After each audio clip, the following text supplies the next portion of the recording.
Bryce, my Yes, man, sir. how are What's up, you? buddy?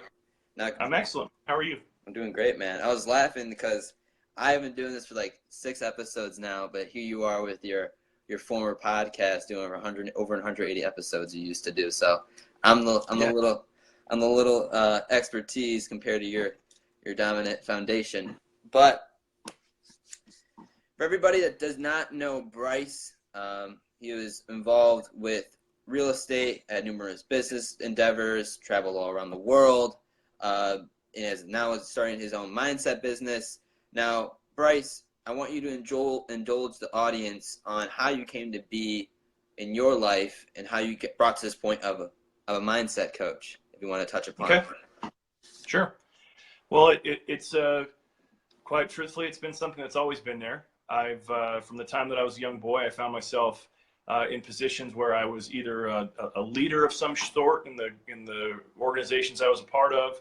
I was always good at teaching. I always enjoyed sharing my opinions and speaking, and that manifested itself throughout several parts of my career, where I ended up being a trainer, and I founded several businesses, was a CEO of a pretty large real estate firm for a time, and it was just always something that was there. I always enjoyed kind of helping people traverse from one part of their lives, one part of their awareness, and into another.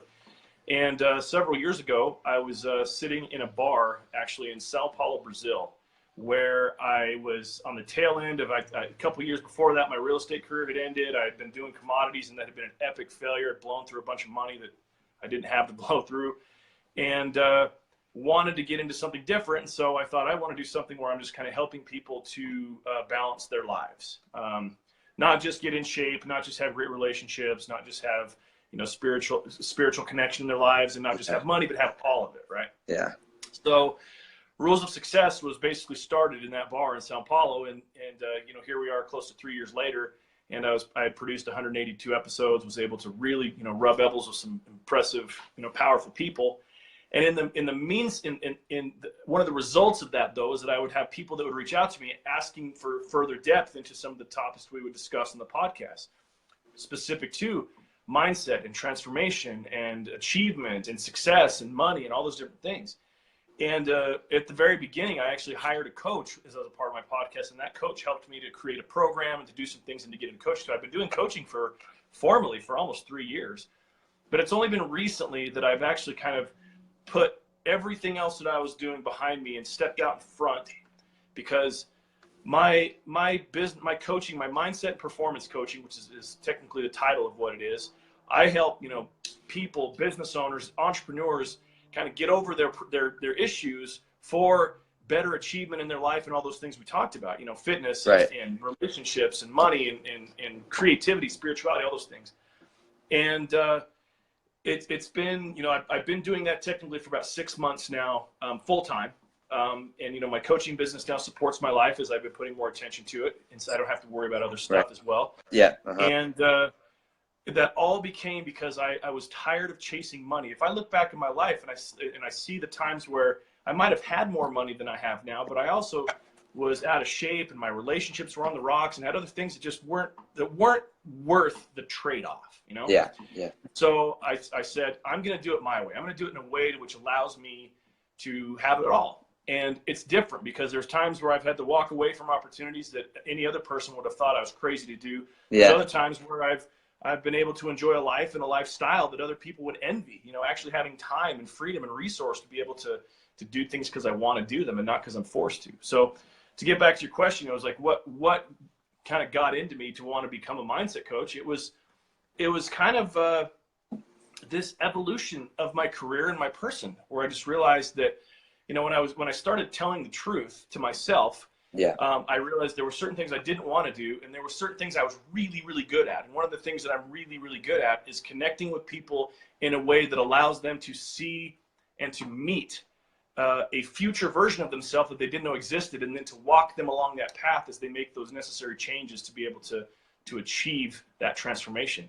And it's so gratifying and rewarding. Every call that I have where I'm assisting somebody to get over some challenges that they have, it just fills me up with love and light. And I know that I'm doing the right thing. This is what I was meant to do. This is my purpose. The calling. And I just can't be more happy to be doing this. That's amazing. I love how you just said, like, you were doing all these other before, you had all this experience and these numerous business, and mistake me if I'm wrong, jack of all trades you were known to be. Yeah, that's like a deal maker. Yeah. Yeah, and now you really you hone down on this calling you have, and I think that's very special. And it's a very unique industry, life Yep. coaching and business mentorship and all those good things. But what are the fears or objections that people give to you on a day-to-day because they have a high ego or they just don't really know about the industry? What are some objections that you would rebuke? Well, that's a great question. I fortunately, I haven't had to deal much with kind of the really high ego type of objection because for whatever reason, those people don't reach out to me for assistance. You know, when Yeah. you've got to a point where you're realizing that you don't have the full spectrum of sight that you need to be able to succeed and that you need somebody else there to help you, that's a very kind of intimate and humble thing to recognize that you need somebody to help you. Right. Honestly, the biggest objections that I have are respective to the investment of coaching. You know, any good coach will not be cheap. And there's a reason for that. It's because if you're going to invest money in a coach, what you're actually doing is investing money in yourself. And so when when the question is posed and the opportunity is for you to pony up a large sum of money for yourself, Right.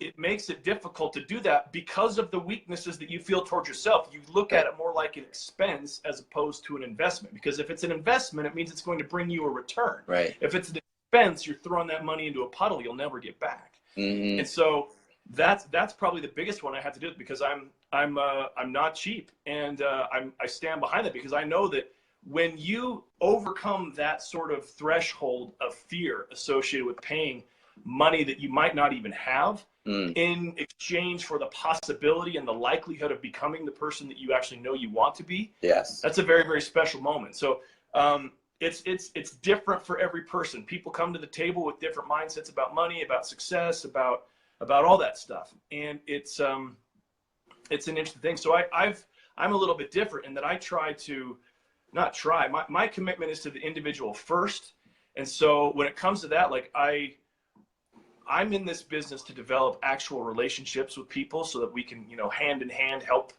you towards your best self. Right. So, you know, there's always ways to overcome every objection, even the money objection. And so I just kind of start that way. If I go through my entire process, and if that objection becomes an objection, then we work it out. And sometimes people don't work it out, and they, you know, go their own way, which is fine. And other times we figure it out and on their way to transformation and a better life. Yes, no doubt. That's very powerful. And you're actually going to be on the 1,000+ Speaker Academy. Yeah. It's coming up very shortly, correct? Yeah, the 1,000 Speakers Academy is in San Diego, October 5th through the 7th. I'm going to be there doing a couple different things, mainly as a featured panelist and kind of assisting Manny Wolf, who's the organizer and founder of it, with some other things. I'm going there strictly because I'm excited to be able to share what I have to say, because I know that it's going to affect the people that are there in a way that's going to help them to get to where they want to go.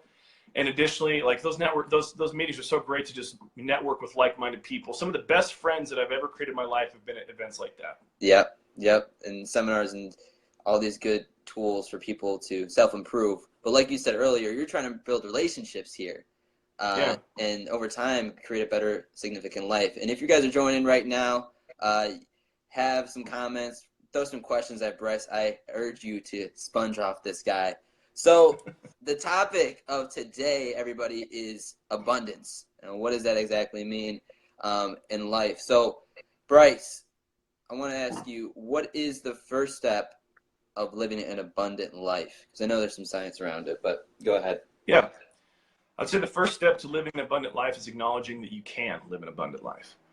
I've noticed many, many times with many, many people that they don't believe that they actually can do that. The possibility of having a lot of money and being in great shape and having passionate, dynamic, you know, intimate relationships and fun, dynamic, engaging personal relationships and having a connection to yourself, like that's dreamland. That's a bunch of rainbows and unicorns. I'm out hugging trees or something. Like, it's not real to them. But there's also these moments that people have where they start to feel like there's more for me. Like, there's got to be more than this. and they see other people experiencing things like that. And so from a scientific standpoint, you have to be willing to at least acknowledge that it's possible. Even if you don't truly believe that it's for you yet, if you can acknowledge it's possible, then we can work on something. Because from that point, if you're acknowledging that something's possible, we can provide evidence that it's not only possible, that it's inevitable if you go down this certain route. It becomes more of just a hope, Right. and it becomes a likelihood. And all that stuff is really, it's funny. People complicate it way too much. Like there is a science behind all this. It's not some froofy thing where it's like, well, I'm just going to sit around and think about my feelings all day long. And it's not like that at all. There's certain things that you get to do. There's certain things you get to think. There's certain things that you have to take a leap of faith into the darkness for a second. Yeah. And you get rewarded 100-fold back when you do that. And that's kind of where, that's part of one of the funnest parts of my job. I love the first couple weeks of my program when people jump in, because they're all of a sudden, these light bulbs are going off like crazy, and it's like, oh my gosh, oh my gosh, oh my gosh, and they're conceptualizing this new world they could live in, and it's powerful. So I would say that's it. It's if you're one of those people right now that just doesn't think it's for you, and that is having a really hard time like enjoying or envisioning a better life for yourself, a life where you are in control of your time and your resources, a life where you have dynamic relationships, a life where you're connected spiritually, just the idea that it's possible is what I would say. Just be okay with that, and then we can work from there. Right. And off of the idea of possible, let's say someone does believe that it's possible. With example of entrepreneurs, we have a hectic schedule, and we have high stress levels sometimes in our everyday lives. How can they still live with this abundance lifestyle? Like you mentioned before, the 4 key areas. Yeah.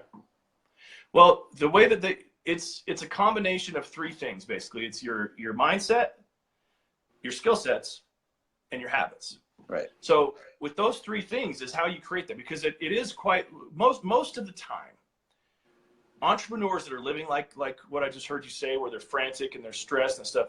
Yeah.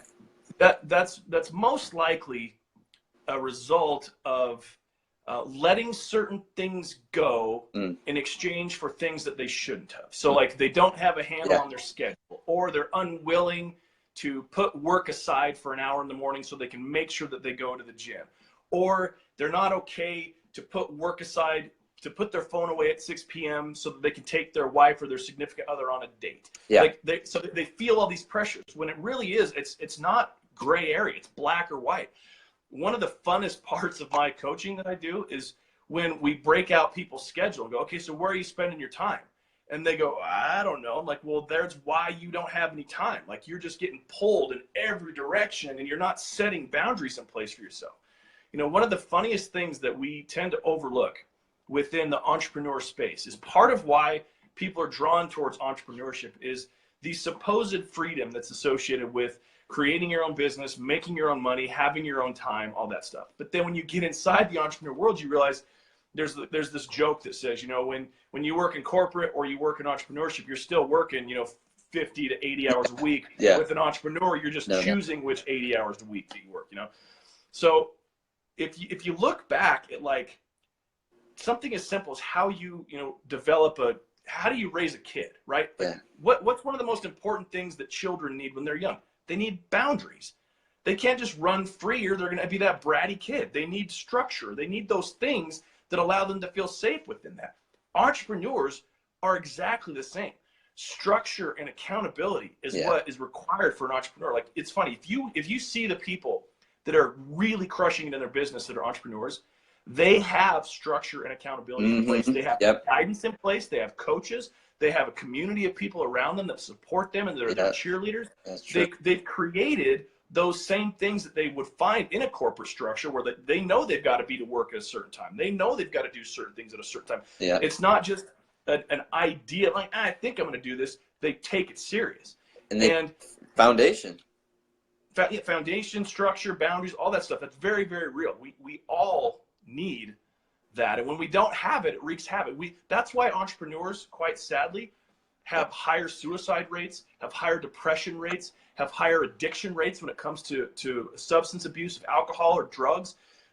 More of them are addicted to sex. More of them have bad relationships. Mm. All of this because they don't have structure. And so they just get pulled by their passions willy-nilly.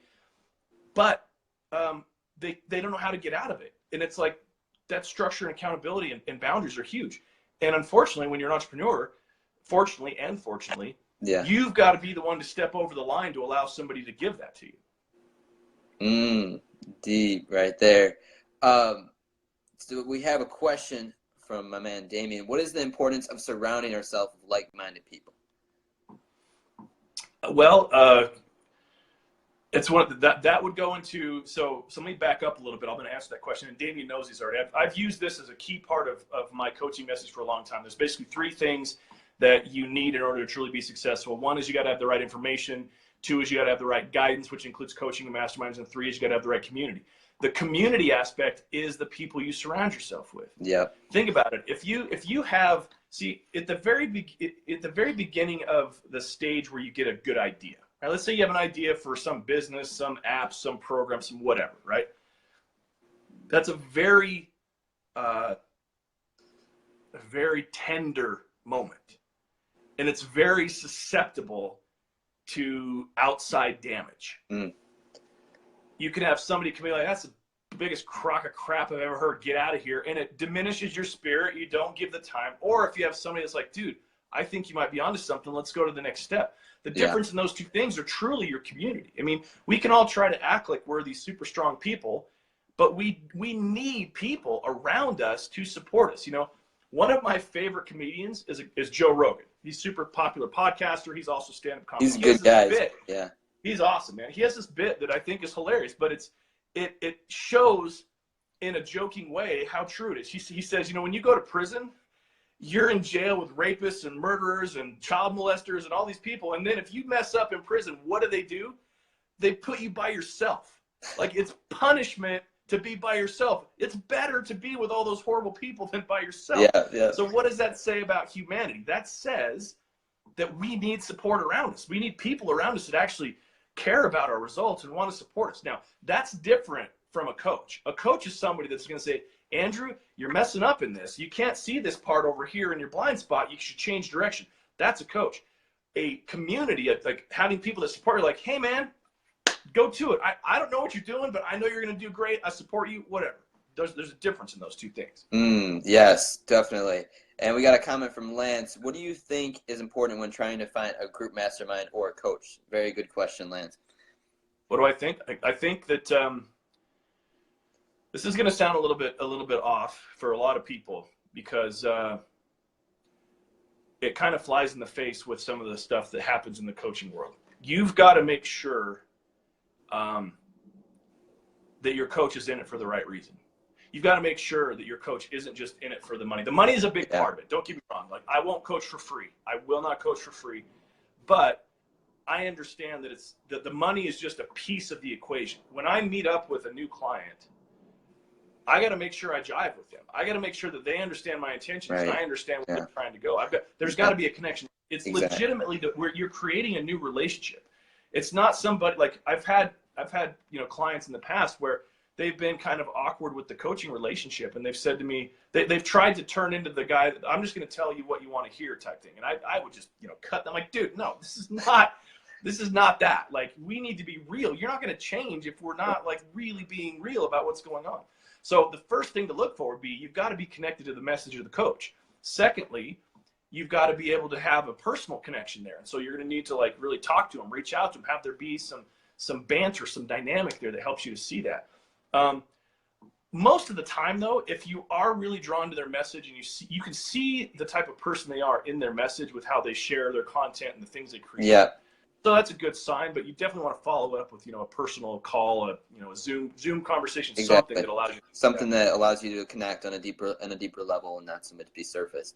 Let's dive into really deep stuff.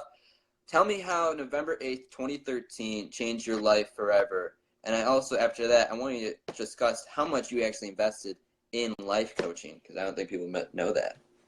Okay. Those are all fair questions. So November 8th, 2013,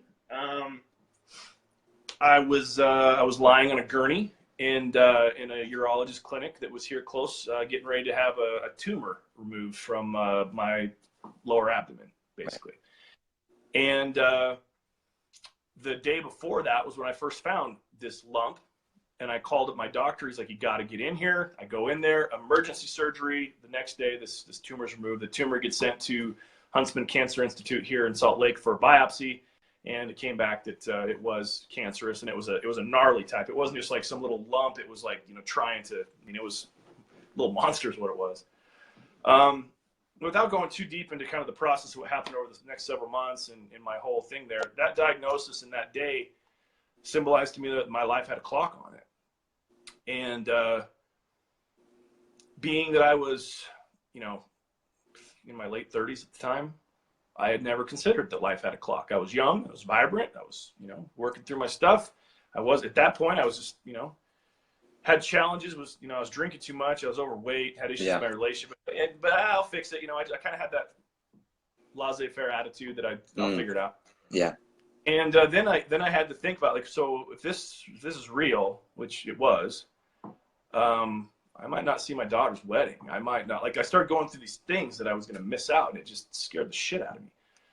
And it was quite literally the jump off that and several months after that, kind of a couple of different things that happened, and being told I needed this disgusting surgery, talking to a close friend that had done some cancer treatment holistically, and just having had one surgery to remove it, and then being told I needed a bunch of other stuff, and just kind of having all these swirling thoughts about what to do, what was right, what I needed to, right. What was my actual choice, everything. It really was kind of a reset button for my life. I got into shape, fixed my relationships, realized that whether it was cancer or some other disease, that my body was not at ease. I was betraying my body with how I was treating it. Right. And that's why it was responding the way that. So I needed to adjust that. So I did. And ever since then, I've kept, there's been certain, checkpoints and things I've had to do to make sure that I'm good. And, I'm fully healthy now and best shape of my life, happier than I've ever been. But it was that day that kind of forced the issue. A lot of times in our lives, we know we need to change, but the pain of changing feels like it's more than just actually staying where we're at. Exactly. And that event for me was like, I can't wait anymore. I can't fuck around with this. Like, it's time to make a change. Deep stuff. And you mentioned the healthy relationships. You mentioned your best shape of your life right now. I want to bring that back up to the surface and ask, what are the 4 key areas in life that you went through? So the 4 key areas of life, and there's obviously subsets of these areas, but they're basically your health and fitness is the first one, I would say, or one of them. There's no specific order, but health and fitness, relationships. Third one I would call your being, and being would include spiritual pursuits. It would include creativity. It would include self-expression. It would include just that voice, that thing you have in here, getting it out, being in touch with what your purpose is, that stuff. And the fourth one is you can't do any of that stuff if you're broke. You got to have a good business. You got to make some money. And so that's your fourth. And so for me, the health side of it is it's so important, man. Healthy mindsets come when your body's healthy. You may have heard me on other interviews where I've shared this example of kind of a marathon runner. If we have a success-based mindset and we choose to run a marathon, I'm committing to train and run for a marathon. Okay. That's a mindset choice. That's a commitment. Well, then throughout the course of my training, let's say I break my ankle. Technically speaking, I could still run that marathon. But by doing that, my body would be shooting all sorts of trauma, pain, and chemicals and shock and everything. And it would crack my mindset. I would not be able to run that marathon because physically I am not able to do it. Or if my body is trained and I'm conditioned, it's a different set of demons. I can go run a marathon. So does that mean that the guy with the broken ankle has a weak mindset? No, it means his body got involved to the point where his mindset couldn't take it.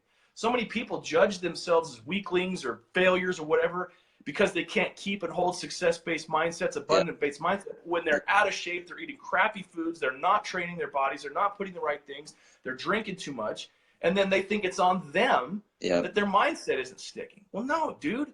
Your body is the biggest connector to a success-based mindset. If your body is on your side, it's on your team, there's literally nothing you can't accomplish.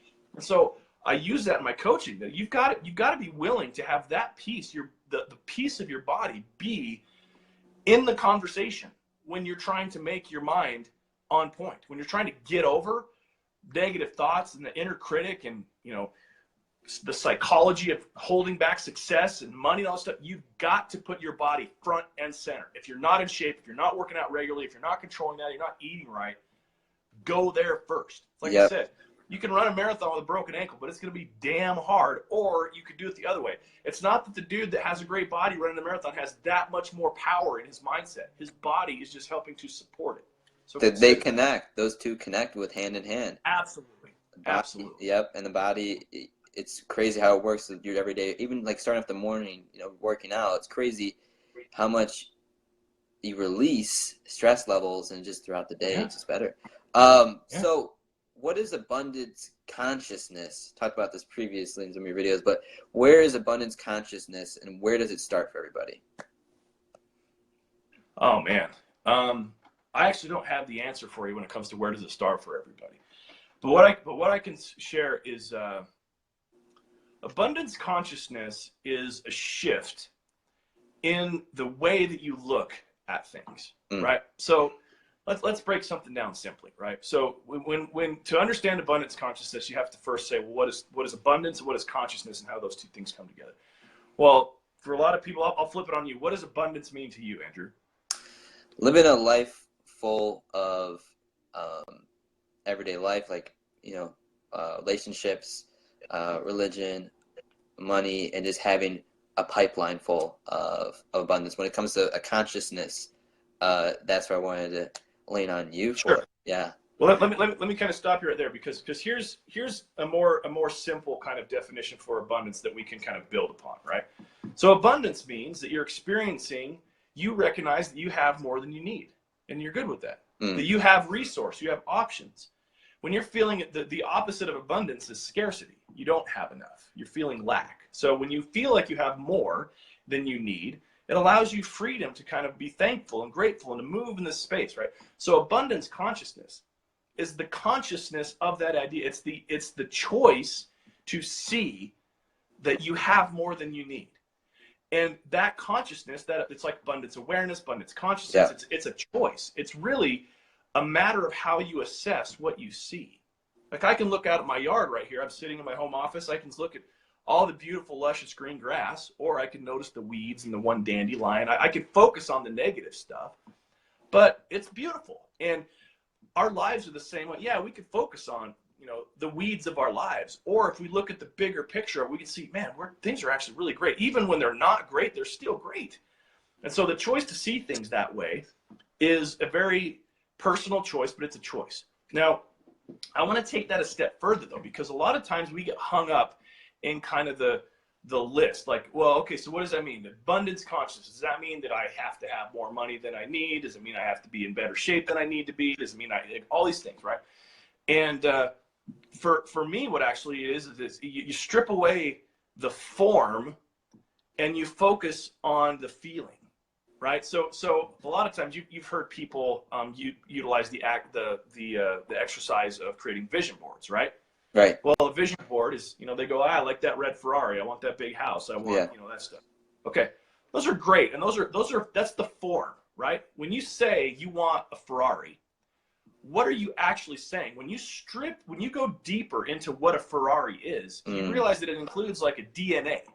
What are the feelings associated with that? You want to feel luxury. You want to feel exhilaration. You want to feel prestige. You want to feel, all these different emotions. Those emotions are what you're actually going for. It doesn't matter if it's a Ferrari. You want those emotions. And so when you're able to, adopt an abundance-based consciousness, you realize that your life is just a collection of your feelings. Yeah. And then if you're able to feel the way that you want to feel whenever you want to feel that way, that's actually true success. And the crazy part is when you're able to let go of the form having to be a Ferrari. If I don't have a Ferrari, I'm a failure. But you recognize what you want instead is all those different emotions and feelings. The universe goes, thank you so much. I can give you so much more because you're not being so stinking picky. And next thing you know, you've got freaking 3 Lamborghinis and a Bentley instead of 1 Ferrari because you were willing to recognize, I don't care how it shows up. I'm more focusing on the feelingness of my life. Success, money. People don't care about paper. No. They want the freedom they think it will give them. They want the feeling they think it will give them. They want to be able to go buy whatever they want, which is a feeling. They don't care about the $500 pair of shoes. It's the feeling that they get when they put those shoes on. When you break all that down, the pathway to actual true success and quite literally massive financial abundance is through that door. When you get hung up on the form and you lose out on the feeling, it's a losing battle. You'll never be satisfied. Wow. You really broke that down, stripped down the Ferrari into the feeling and what's associated with that. I think that's very powerful. It's not so much money. It's the emotion that comes with that, the feeling. But hold on. Yeah. Money is very important. Like, I'm not saying this to like be like, hey man, right, yeah, money. Yeah, That's yeah. not what I'm saying. No. It's that it's more like doubling down on knowing, I want a lot of money because it means this feeling for me, and that's where my focus is. And the cool part is once you know that, you can go, okay, cool. How do I get money? My business is through sales and marketing and branding and pitching and closing. Okay, cool. I go that way, but I know it's for the feeling, not for the money, and then you end up getting more. Yes. It's pretty powerful. Yep. Wow. What are some of the monumental failures in your life, and how are the lessons applied to the people you help every day?